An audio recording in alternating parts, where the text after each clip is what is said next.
ইরানের অবরোধে হরমুজ প্রণালী বলা চলে প্রায় বন্ধ। সেই বন্ধ প্রণালী খুলে দেওয়ার জন্য মার্কিন প্রেসিডেন্ট কি করেননি? গালিগালাজ, গোটা সভ্যতা ধ্বংসের হুমকি। শেষ পর্যন্ত না পেরে ইসলামাবাদের শান্তি আলোচনায় বসেছে যুক্তরাষ্ট্র। সেই আলোচনা ব্যর্থ হওয়ার পর এবার তিনি বলছেন, প্রায় অবরুদ্ধ অবস্থায় থাকা ইরানের নৌপথ পুরোপুরি বন্ধ করে দেবে যুক্তরাষ্ট্র। ইরানকে নাস্তানাবুদ করবে ওয়াশিংটন। এতে কি নিজের বিপর্যয় ঠেকাতে পারবেন মার্কিন প্রেসিডেন্ট, নাকি আরও চড়া মূল্য চুকাতে হবে তাকে? হরমুজ প্রণালী আবারও অবরোধের মুখে পড়লে কি পরিণতি হবে তা গাণিতিক সূত্র দিয়ে বুঝিয়ে দিয়েছেন ইরানের পার্লামেন্টের স্পিকার বাঘের গালিবাফ। সামাজিক মাধ্যম এক্সে হোয়াইট হাউসের নিকটবর্তী পেট্রোল স্টেশনগুলোতে গ্যাসের দামের একটি মানচিত্র পোস্ট করে তিনি লিখেছেন, গ্যাসের বর্তমান দাম উপভোগ করুন। কথিত এই অবরোধের কারণে আপনারা আর $4 থেকে $5 গ্যাস পাবেন না। গালিবাফ তার পোস্টটিতে ফাংশনাল ক্যালকুলাসের একটি সূত্র ব্যবহার করে যুক্তরাষ্ট্রকে সতর্ক করেছেন। সূত্রটি OBSOH বলতে oil blockade of strait of Hormuz, অর্থাৎ হরমুজ প্রণালীতে তেল অবরোধকে বোঝানো হয়েছে।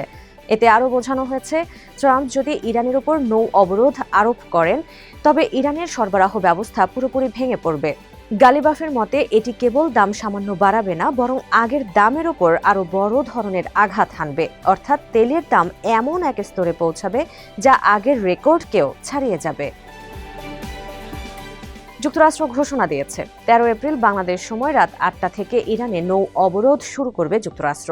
ট্রেডিং ইকোনমিক্সের হিসাব বলছে, এ ঘোষণার পর ইতোমধ্যে অপরিশোধিত তেলের বর্তমান দাম $100 ছাড়িয়েছে। ধারণা করা হচ্ছে, নৌ অবরোধ হলে এই দাম বেড়ে আকাশচুম্বী হয়ে যাবে। নৌ অবরোধ নিয়ে একটি বিশ্লেষণধর্মী প্রতিবেদন করেছে CNN।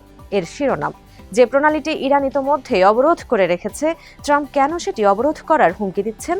এতে বলা হয়, ইরানের নৌপথ অবরোধ করলে বিশ্বজুড়ে তেলের দাম আকাশচুম্বী হয়ে যাবে।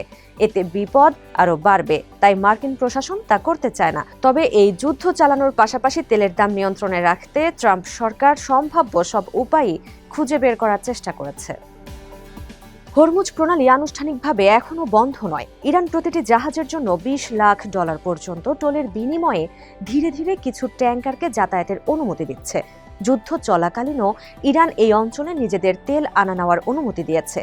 ডেটা ও অ্যানালিটিক্স ফার্ম কোপলারের তথ্য অনুযায়ী মার্চ মাস পর্যন্ত ইরান প্রতিদিন গড়ে 18.5 লাখ ব্যারেল অপরিশোধিত তেল রপ্তানি করতে পেরেছিল, যা আগের 3 মাসের তুলনায় প্রতিদিন প্রায় 1 লাখ ব্যারেল বেশি।